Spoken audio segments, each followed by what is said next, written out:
Glória a Deus, eu saúdo os irmãos com a paz do Senhor Jesus. Sou o presbítero Renato da Igreja Brasil para Cristo aqui da cidade de Formosa e é com muita satisfação que nós vamos dar continuidade ao nosso estudo da nossa revista Israel, a Igreja e as Festas. Nas semanas anteriores o pastor Arnaud falou da primeira festa, nosso primeiro estudo, que traz como título As Festas do Senhor, mostrando ali os 7 passos proféticos de Deus para a salvação da humanidade. Também falou ali da segunda festa, da segunda celebração, que é a celebração do sábado, mostrando todos os seus apontamentos como o descanso de Deus prometido para o seu povo escolhido. E hoje nós vamos começar com a primeira festa da primavera judaica, que coincide também com a colheita da cevada, que é chamada de a festa da Páscoa. A festa da Páscoa é uma festa muito importante e é o primeiro passo de Deus no plano profético da salvação da humanidade. Nós sabemos que as festas de Israel se dividem em 2 grandes blocos de estações. O primeiro bloco de estação da primavera acontece 4 festas: a festa da Páscoa, a festa dos pães asmos, a festa das primícias e a festa de Pentecostes. E o terceiro bloco de festas acontece justamente na estação de outono, que são a festa das trombetas, a festa do dia da expiação e a festa dos tabernáculos. Isso tudo são ensaios proféticos que Deus realizou de uma forma didático-pedagógica para demonstrar à humanidade o seu plano de salvação no tocante aos filhos dos homens. E hoje nós vamos estudar então a primeira festa da primavera judaica, que é a festa da Páscoa. As 4 primeiras festas, elas acontecem no período chamado de período de chuva serôdia, e as outras 3 últimas festas as 3 primeiras festas acontecem no período da chuva temporã, me desculpem, e as 3 últimas festas ali de outono acontece no período da chuva serôdia, que são chamados de períodos de chuva de glória, que estão exemplificando o início da plantação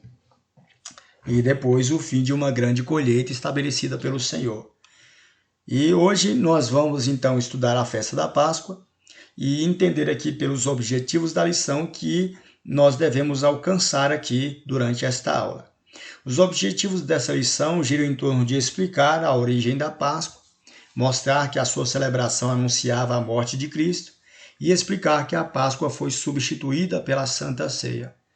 Passando pela leitura bíblica diária, nós vamos chegar na verdade aplicada e dizer que todo cristão deve compreender que a Páscoa é uma festa judaica que fala da morte expiatória de Cristo em favor de todos os seres humanos, mas que não deve ser uma tradição a ser seguida pela igreja. Nós estamos vivendo na era da judaização das igrejas evangélicas. Muitos líderes religiosos estão retrocedendo o seu pensamento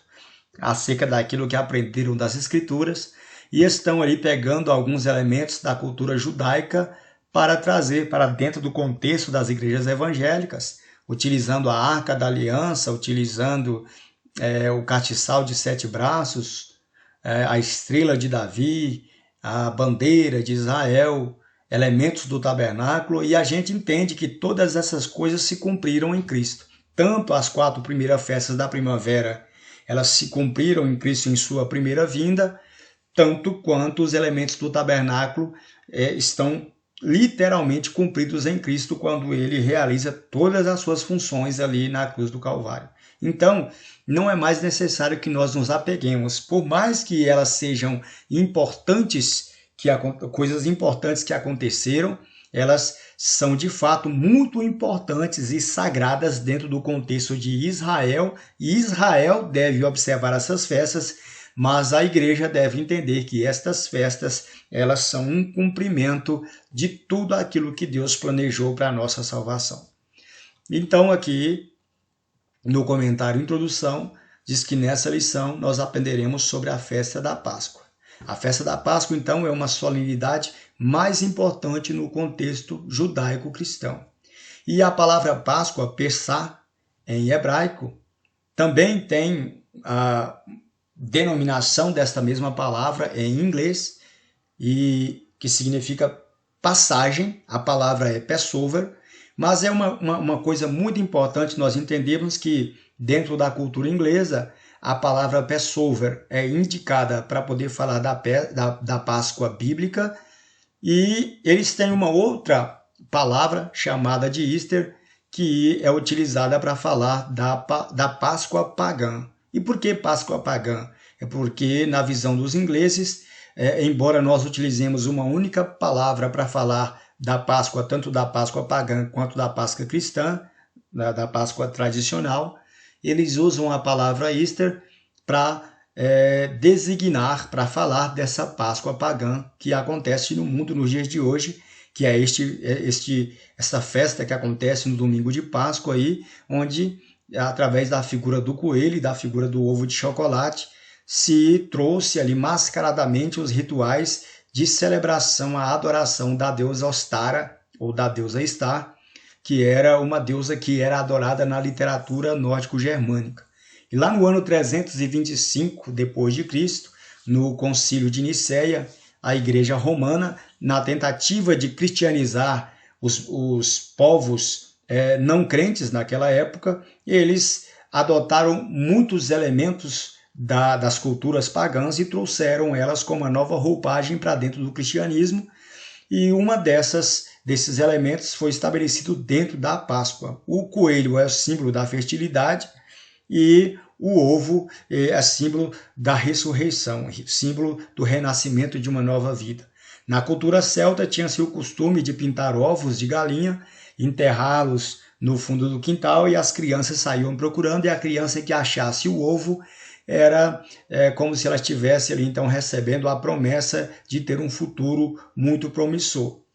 E então nós vemos que, ao trazer esses elementos da cultura, da literatura celta, dos povos bárbaros, dos povos nórdico-germânicos para dentro da igreja,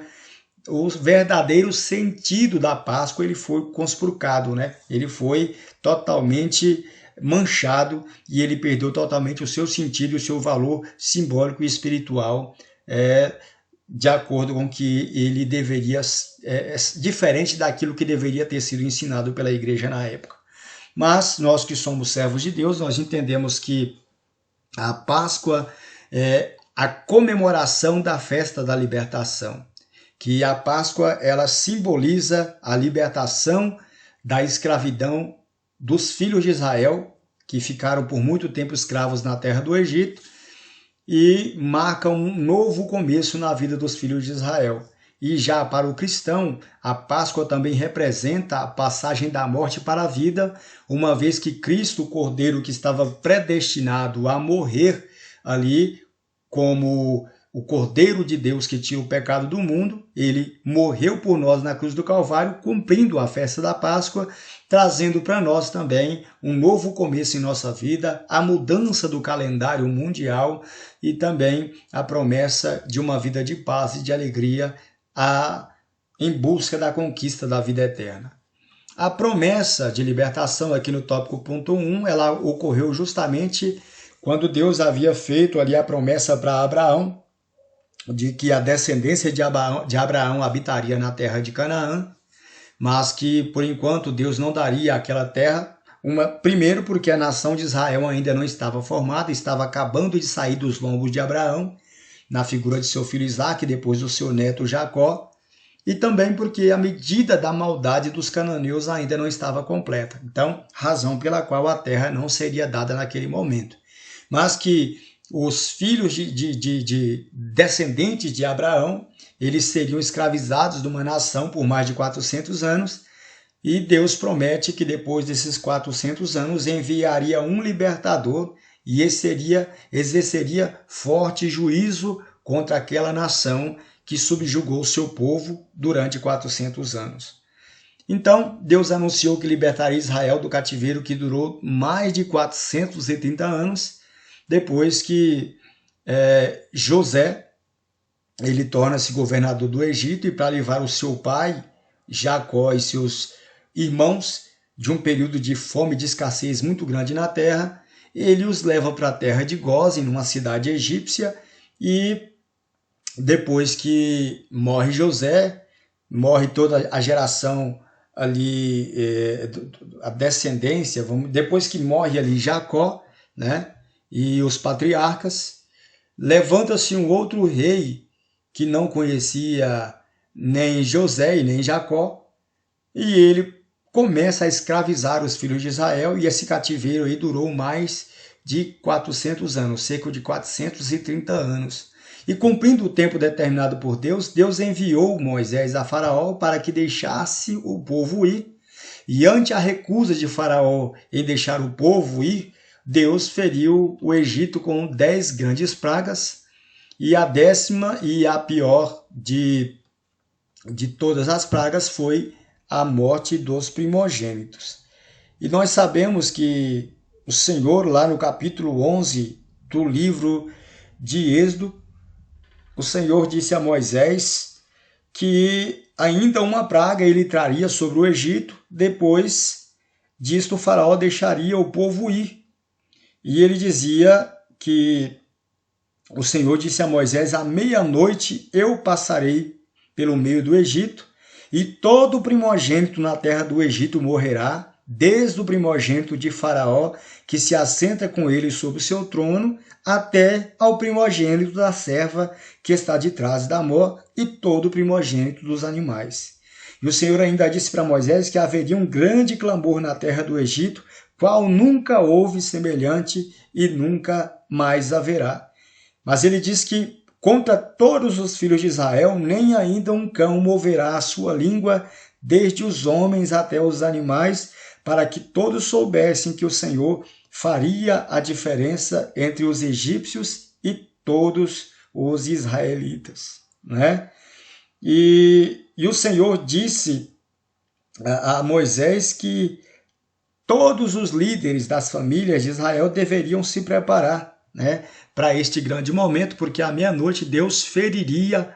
ali a casa de todos os egípcios, e onde tivesse o primogênito, todos os primogênitos da terra seriam exterminados, salvo Israel, porque Israel foi tomado como primogênito de Deus. E se nós formos fazer algumas comparações interessantes, Israel era o primogênito de Deus, e Deus preservou Israel, mas a Bíblia nos diz que depois que Deus estabeleceu o clã de Israel, ele toma a tribo de Levi em lugar dos primogênitos que ele poupou naquele dia, né, para demonstrar a sua glória e o seu poder. E então nós vamos ver a instituição da Páscoa judaica. Na noite da última praga, os filhos de Israel deveriam realizar a primeira Páscoa conforme as ordens do Senhor, e ali Deus estabelece a primeira e a tradicional refeição que deveria ser utilizada por todas as gerações de Israel para a celebração da festa da Páscoa. E até atualmente os judeus eles celebram a festa da Páscoa, e hoje essa refeição é chamada de Seder, onde os filhos de Israel reúnem até hoje toda a família no dia da Páscoa e faz uma grande celebração com as suas famílias. Eles comem um cordeiro assado com pães asmas e ervas amargas até hoje, mas eles também cozinham alguns legumes e também utilizam o vinho, né, não fermentado, para também celebrar esta festa até os dias de hoje. Mas naquela época o cardápio que Deus estabeleceu seria um cordeiro assado no fogo, acompanhado de pães asmos e ervas amargas, que de fato simbolizam a Cristo, né, como o Cordeiro de Deus que tira o pecado do mundo. Os pães asmos falam da vida santa e imaculada de Cristo, e as ervas amargas, além de serem símbolo de todo o sofrimento de Israel durante o tempo que eles ficaram escravos na terra do Egito, é também um símbolo do sofrimento que Cristo passou por nós na cruz, quando ele estava dando a sua vida para salvar a todos os pecadores. E o interessante é que um dos requisitos de Deus é que o estrangeiro não poderia comer se não fosse circuncidado. E outra coisa interessante é que só poderia ser comida em família, conforme o número de almas que houvesse em cada casa, e se a família fosse pequena, o vizinho deveria ser convidado. O que é que nós entendemos com isso? É que o cordeiro é para a família, que a salvação do Cordeiro de Deus é completa quando a família está incluída no plano de salvação. Lá no capítulo 16 do livro de Atos, quando os alicerces do cárcere se movem, o carcereiro desesperado tenta se matar e Paulo dizia: não faça isso porque todos nós estamos aqui. E ele disse: que farei, meus irmãos? Disse o carcereiro, e Paulo disse: olha, creia no Senhor Jesus Cristo e serás salvo tu e a tua casa. Josué capítulo 24, versículo 15 diz: eu e a minha casa serviremos ao Senhor. Então é importante que o crente entenda que quando o Senhor determina que o Pai chamasse a sua família para participar da festa da Páscoa, é porque ele quis dizer que o Cordeiro é para a salvação da família. E que quando o vizinho fosse convidado, se a família fosse muito pequena, poderia convidar o vizinho. O ato de convidar o vizinho fala da partilha do Cordeiro, do anúncio da mensagem de salvação para as pessoas que ainda não têm comunhão com Cristo, mas que podem vir a fazer parte da nossa família pela fé ao aceitar o sacrifício de Cristo como o Cordeiro de Deus. Outra ordem expressa de Deus era que do Cordeiro não poderia ser deixadas sobras para o dia seguinte. Por quê? Porque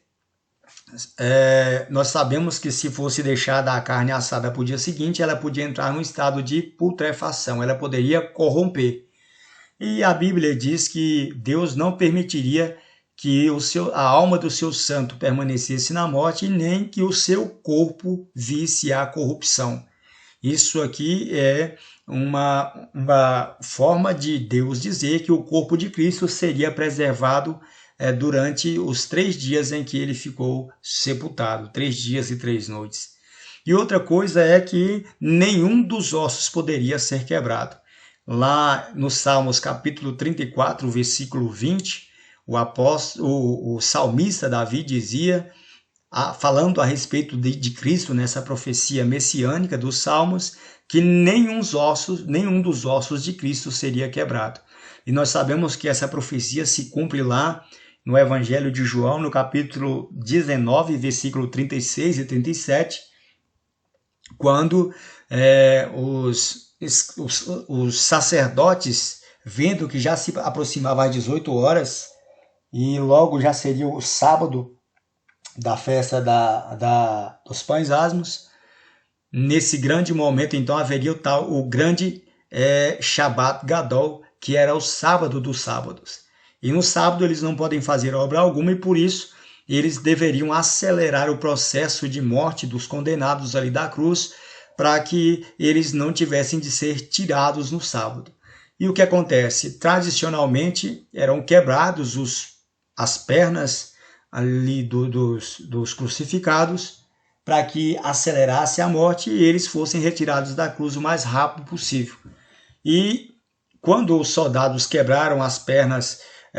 do primeiro homem e também do segundo homem que havia sido crucificado, ao chegar em Jesus, que estava na cruz do meio, eles, vendo que Cristo já estava morto, não lhe quebraram as pernas para se cumprir a profecia de que nenhum dos ossos do Cordeiro seria quebrado.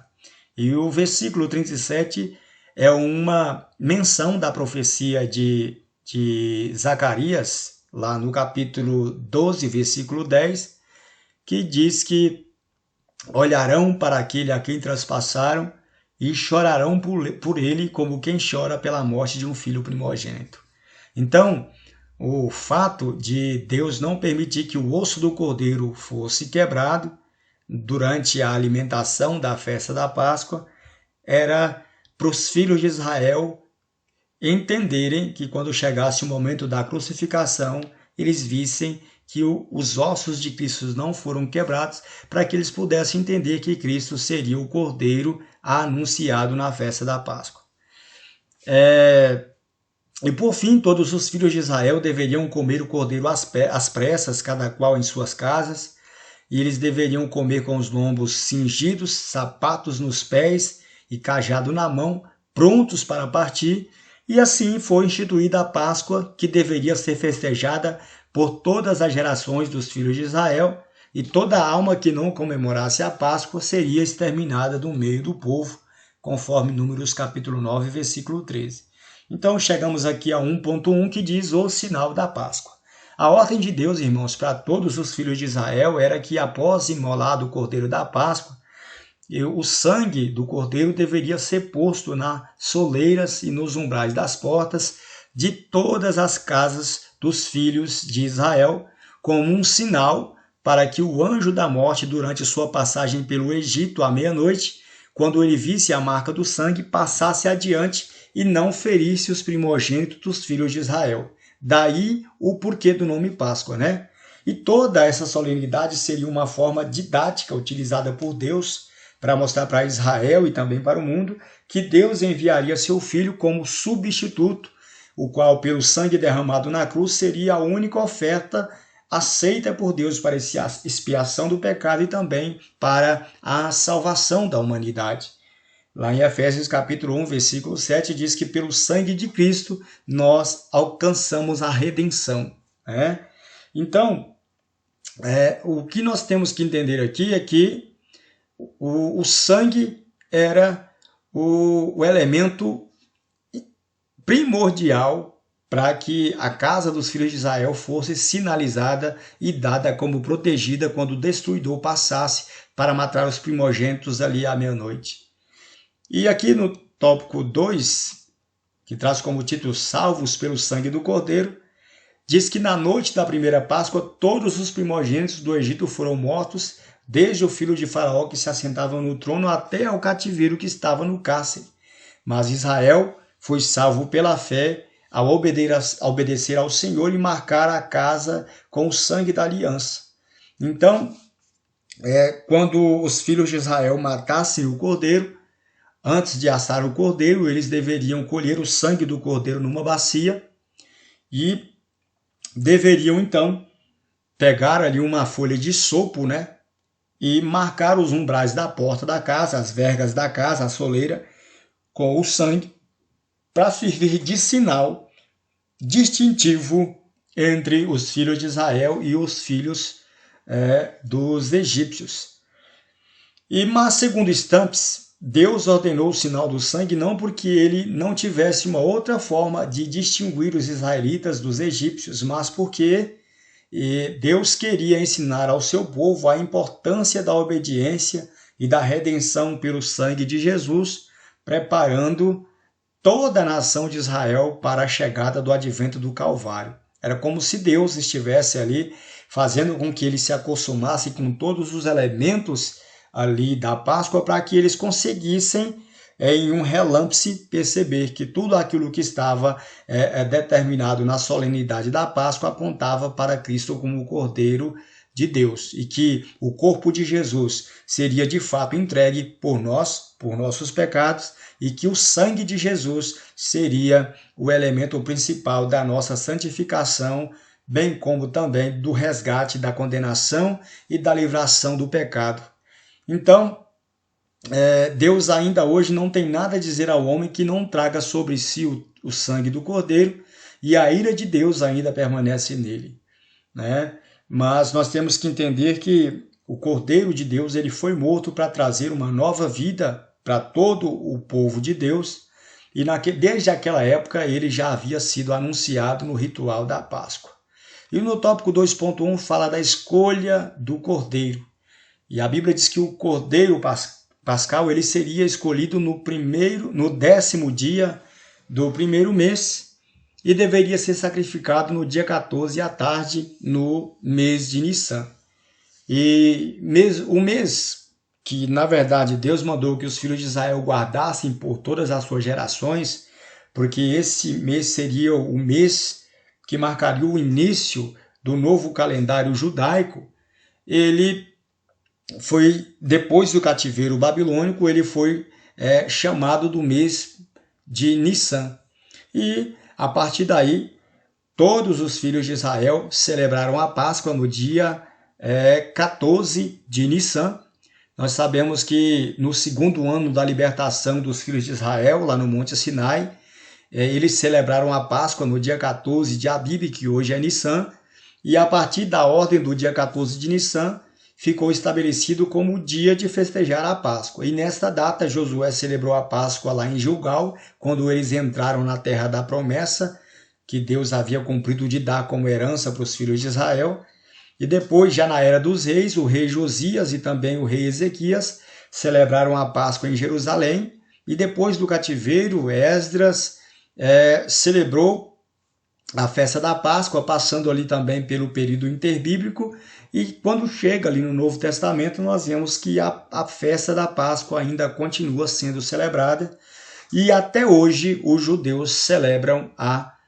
festa da Páscoa. Mas nós vamos chegar lá daqui a pouco. O tópico 2.2 diz o exame do cordeiro. O João nos informa, o apóstolo João, ele nos informa ali no Evangelho de João, lá no capítulo 12 do livro de João, que após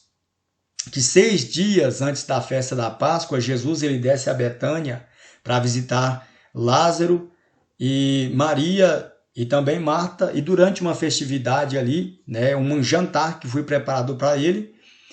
Maria, ela pega ali de um vaso de alabastro e derrama sobre Cristo ali um nardo puro, um perfume muito, de uma fragrância maravilhosa, de um preço muito caro, e como se estivesse preparando Cristo para o dia da sua morte e do seu sepultamento. E começava-se em Jerusalém os dias da purificação e do exame do Cordeiro Pascal, e todas as famílias de Israel, de todas as partes do mundo, em caravana, se dirigiam para Jerusalém para apresentar os cordeiros aos sacerdotes no templo. Nós sabemos que os filhos de Israel eles celebraram a Páscoa em Gilgal, e depois que o templo do Senhor foi erguido ali em Jerusalém, na era do rei Salomão,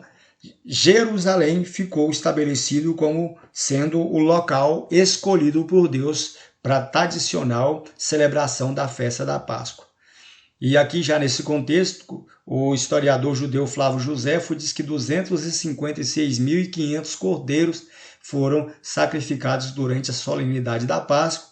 e alguns estudiosos dizem que pelo menos aí 6 milhões de pessoas, 6 milhões de judeus vindos de várias partes do mundo estariam chegando ali no dia 10 de Nissan, depois que eles separaram o cordeiro, e teriam 4 dias para que os sacerdotes ali examinassem todos os cordeiros. E segundo a tradição, os 24 turnos de sacerdotes se empenharam ali para fazer a avaliação desses cordeiros, e essa avaliação durava 4 dias. E é nessa mesma semana que Jesus ele retorna lá, sai da casa de Marta, ali na aldeia de Betânia, e faz a sua entrada triunfal em Jerusalém, justamente no dia 10 de Nissan, que é o dia que é reservado para que os cordeiros sejam tirados de dentro do curral, trazidos para dentro da casa do povo judeu, para que as crianças brincando ali com o cordeiro possam descobrir dentro desse período de 4 dias para ver se conseguem encontrar algum defeito. Se a família ao longo desses 4 dias encontrar algum defeito, deve imediatamente substituir o cordeiro por um cordeiro sem mancha, sem mácula, um cordeiro de 1 ano e que tinha que ser do sexo masculino como representação de Cristo. E quando Cristo, então, ele sai da aldeia de Betânia, ele chega nos portões de Jerusalém, justamente no dia 10 de Nissan, quando o cordeiro é separado pela família para ser analisado. E depois ele se apresenta às autoridades civis e religiosas para ser examinado conforme a profecia do cordeiro bem especificava, porém eles não encontraram em Cristo defeito algum. Cristo ele foi examinado pelos saduceus, pelos herodianos, pelos escribas, e pelo sumo sacerdote no templo, e eles não encontraram defeito nenhum em Cristo, e o próprio Sinédrio teve que encontrar falsas testemunhas para acusar Jesus, uma vez que dentro dos termos judaicos eles não encontraram nenhuma falha no Senhor, reconhecendo que Cristo era perfeito, tanto na sua forma de falar quanto na sua forma de proceder. E eles não encontrando nenhuma acusação, na noite dos pães asmos, né? Depois da festa dos pães asmos, Cristo foi preso no Getsêmani, examinado por Caifás, e não tendo de que o acusar logo pela manhã, eles enviaram quem? Enviaram Jesus para Pilatos, e Pilatos envia Jesus, não vendo nenhum crime em Jesus, envia para Herodes. Herodes também não vendo nenhum crime em Jesus, devolve para Pilatos. E Pilatos, mais uma vez examinando Jesus, ele diz: eu não vejo nesse homem crime algum. Sem saber, irmãos, Pilatos ele havia declarado que Cristo era de fato o Cordeiro sem defeito para morrer exatamente no dia da Páscoa, no dia 14 de Nissan. Exatamente, era preso às 9 horas da manhã e ele morreu exatamente às 3 horas da tarde, ao pôr do sol, no tempo determinado para a matança dos cordeiros. No tópico 2.3, nós temos aqui a morte do cordeiro. Segundo estudiosos como Stamps, Michael Saunders, John Sitterman e muitos outros, o cordeiro ele era preso às 9 horas da manhã no pátio do templo, e no exato momento em que o sumo sacerdote estava amarrando o animalzinho ali no pátio do templo, Jesus, lá em cima, no Monte Calvário, estava sendo pregado na cruz às 3 horas da tarde, no horário tradicional de imonação do Cordeiro para o povo. E o sumo sacerdote naquele tempo, que era Caifás, ele tinha a função de cortar a garganta do animal e fazer a declaração: está consumado. E, gloriosamente, irmãos, foi no mesmo instante em que Caifás pega a faca e degola o cordeiro para o povo, que Cristo também, e que ele diz está consumado, é que Cristo na cruz ele exclama também está consumado. E Jesus então morreu exatamente na data marcada por Deus para a morte do cordeiro pascal. Só não entende quem não quer entender. Todo o processo de cozimento do cordeiro, de como se deveria comer o cordeiro, do dia que o cordeiro era reservado para ser examinado, dos 4 dias que o cordeiro era examinado e do dia que o cordeiro morria, tudo diz respeito a Cristo como o Cordeiro de Deus. Então, nós vamos chegar aqui no terceiro tópico, que é a Páscoa no Novo Testamento. E os 4 evangelhos nos relatam que na semana da Páscoa as famílias de Israel partiam em grandes comitivas em direção a Jerusalém para comemorar a Páscoa. Jesus, a partir dos 12 anos, acompanhado de seus pais, ele sempre subia de ano em ano para a celebração da festa da Páscoa. E antes de cumprir ali a sua destinação como o glorioso Cordeiro de Deus, durante a noite da última Páscoa, Cristo vai instituir a Santa Ceia em substituição à Páscoa judaica. E no tópico 3.1 diz, da Páscoa à Santa Ceia. Antes da sua morte, Jesus, ele disse aos discípulos para que eles entrassem na cidade de Jerusalém, e quando eles chegassem na cidade de Jerusalém, eles encontrariam um homem que estaria com um cântaro de água, e que era para os discípulos perguntar para esse homem que estavam com o cântaro, onde é o local em que os meus discípulos hão de preparar a Páscoa para que eu coma com os meus discípulos. E Jesus disse que este homem os levaria a um grande cenáculo mobiliado, e naquele local os discípulos deveriam preparar a Páscoa. Chegando ali na hora da Páscoa, naquela cerimônia, a Bíblia diz que Cristo ele participa da refeição da Páscoa com seus discípulos, porque como Filho de Deus e obediente, como cumpridor das Escrituras, era necessário que ele celebrasse a Páscoa, mas a Bíblia diz que, estando eles ainda comendo a Páscoa, Cristo pega ali daquele pão asmo, ele divide aquele pão asmo entre os seus discípulos e diz, tomai e comei, este é o meu corpo que é partido por vós. E diz que semelhantemente depois de ceiar, Cristo toma do cálice e diz: este é o novo cálice do Novo Testamento no meu sangue, né? Fazer isto em memória de mim, né? E lá em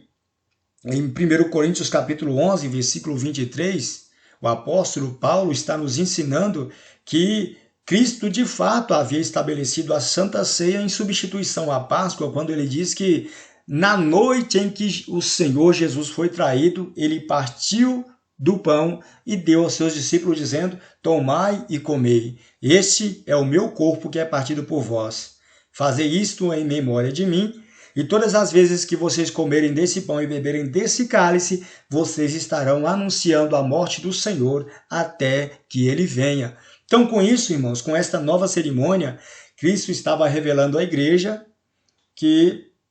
a Páscoa celebrada no Egito falava de sua morte expiatória na cruz e que a partir daí, todos aqueles que confessassem o seu nome devem participar da Santa Ceia para ter comunhão com ele. Então, se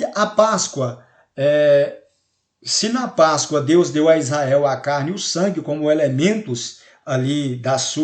símbolos da sua libertação, na Santa Ceia Cristo nos deu o pão e o vinho, e por isso agora nós não temos o costume e nem a necessidade de sacrificarmos cordeiros. Então, ali na reunião com os discípulos, Cristo estabelece então a mudança da Páscoa para a Santa Ceia, e a partir daí nós vemos lá no livro de Atos, ali no início da igreja primitiva, que a igreja perseverava na doutrina dos apóstolos, na comunhão, na fé e no partir do pão. O que isso nos dá a entender é que esse partir do pão é que a igreja ali já, a partir daquele momento, a igreja de Atos não celebrava mais a Páscoa, mas partia o pão da Santa Ceia em memória da morte de Cristo, anunciando a Cristo até que ele venha. E nós, dentro da teologia paulina, dentro daquilo que o apóstolo Pedro também nos explicou, Cristo é de fato o Cordeiro de Deus que foi sacrificado por nós. Lá em 2 Coríntios capítulo 5, versículo 7, diz que Cristo é a nossa Páscoa e que ele já foi sacrificado por nós. No tópico 3.2, traz como título: Cristo é a nossa Páscoa. João Batista, pelo Espírito Santo, declarou, quando viu a Cristo pela primeira vez: eis o Cordeiro de Deus que tira o pecado do mundo. Se eu não me engano, esse versículo está lá no Evangelho de João, no capítulo 1, versículo 29. Então, nós entendemos também que quando João vê Cristo vindo e se aproximando, ele diz: eis o Cordeiro de Deus que tira o pecado do mundo. Ele estava fazendo referência ao Cordeiro Pascal, que era morto no dia da celebração da Páscoa. Paulo também diz que Cristo é a nossa Páscoa e que já foi sacrificado por nós. E agora, irmãos, assim como a Páscoa ela representava a aliança de Deus com Israel, nós podemos dizer que a Santa Ceia é a nova aliança de Cristo conosco. E do mesmo modo como a Páscoa era um memorial a ser cumprido e seguido e festejado por todas as gerações dos filhos de Israel, a Santa Ceia é uma festa que deve ser celebrada como memorial por todos nós cristãos, para que nós anunciemos a morte do Senhor até que ele venha.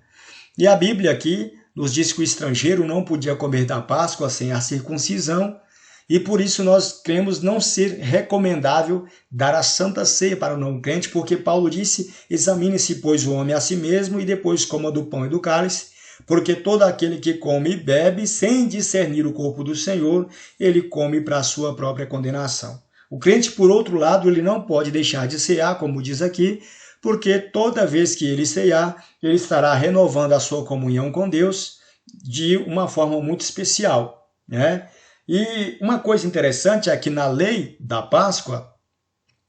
o Senhor dizia que ninguém poderia deixar de participar da Páscoa, que o local determinado por Deus era justamente a cidade de Jerusalém, que era o local que o povo deveria partir em caravana. Mas se o israelita que estivesse indo em caravana não conseguisse chegar no tempo determinado, ele poderia celebrar a Páscoa de onde ele estivesse,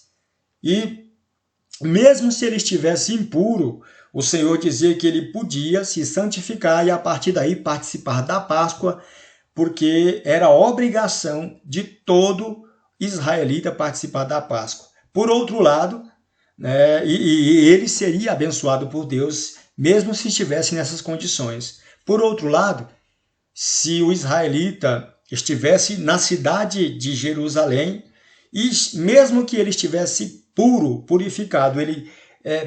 deixasse de participar da Páscoa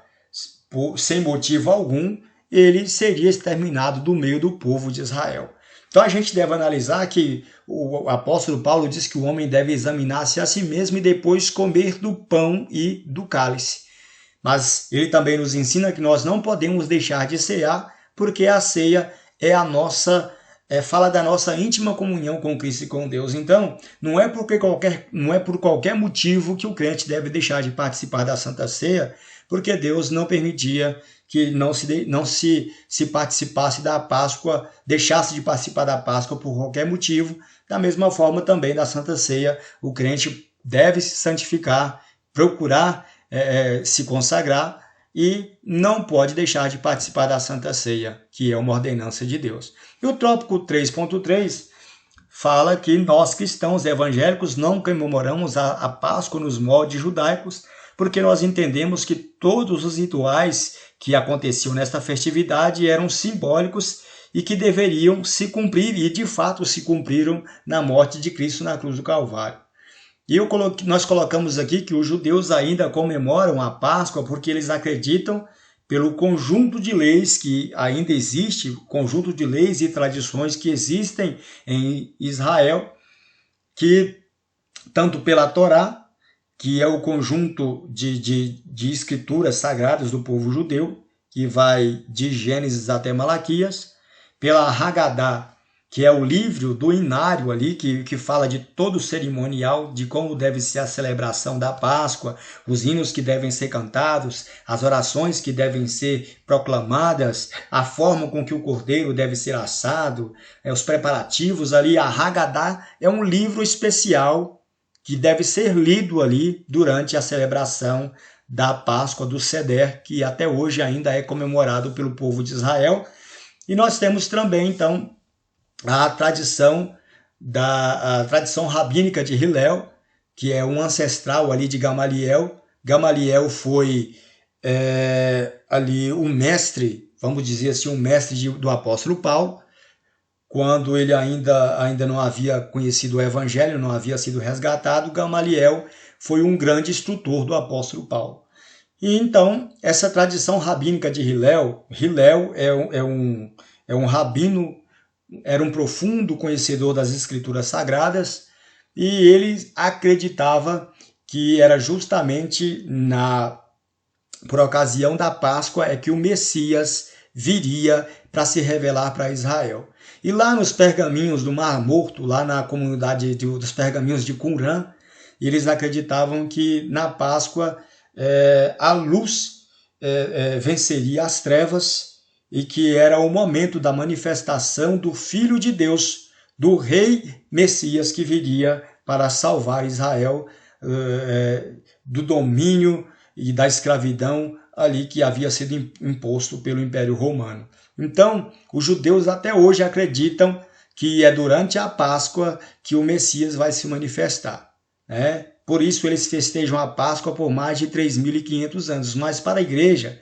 o Messias já veio e morreu há mais de 2.000 anos, como o Cordeiro prometido, e nos resgatou do império das trevas e nos trouxe o direito à vida eterna. Então, nós não esperamos mais Cristo em sua primeira vinda, porque ele já veio, já cumpriu as 4 festas da primavera, e nós estamos esperando Jesus para cumprir as 3 festas de outono. Então, aqui na conclusão, diz que cada uma das 7 festas de Israel nos fala dos planos proféticos de Deus para a salvação da humanidade, que a Páscoa, a primeira festa da primavera, ela nos revela a salvação pela morte do Cordeiro de Deus, né? E embora muitos comemorem a Páscoa entregando a seu filho um ovo de chocolate, seguindo o ritual de festilidade da deusa Ostara, da literatura nórdico-germânica, nós cristãos celebramos a Páscoa, ensinando para os nossos filhos que a Páscoa não é ovo de chocolate, que a Páscoa representa Cristo como o grande Cordeiro de Deus, prometido desde Gênesis 12 e cumprido nos Evangelhos, para mostrar que ele veio para salvar a humanidade. Então, finalizando aqui, nós chegamos ao questionário, e o questionário vai perguntar aqui no tópico 1 o que é a Páscoa, a quem a Páscoa representa, o cristão comemora a Páscoa, o que era o dia 14 de Nissan, segundo a Bíblia. Então, aqui eu peço ao professor para que aprofunde mais o seu estudo. Trouxe aqui apenas um estudo de forma bem rasa, mas acredito que esse estudo deve ser aprofundado. O professor deve buscar aí novas fontes, buscar outras alternativas para conseguir preencher aqui, então, o tempo necessário para que esta aula seja cumprida. E eu tenho certeza que Deus vai abençoar muito a sua aula. Então, eu me despeço aqui com a paz do Senhor e logo, logo nós estaremos de volta com um novo estudo. Amém. Fiquem todos com Deus.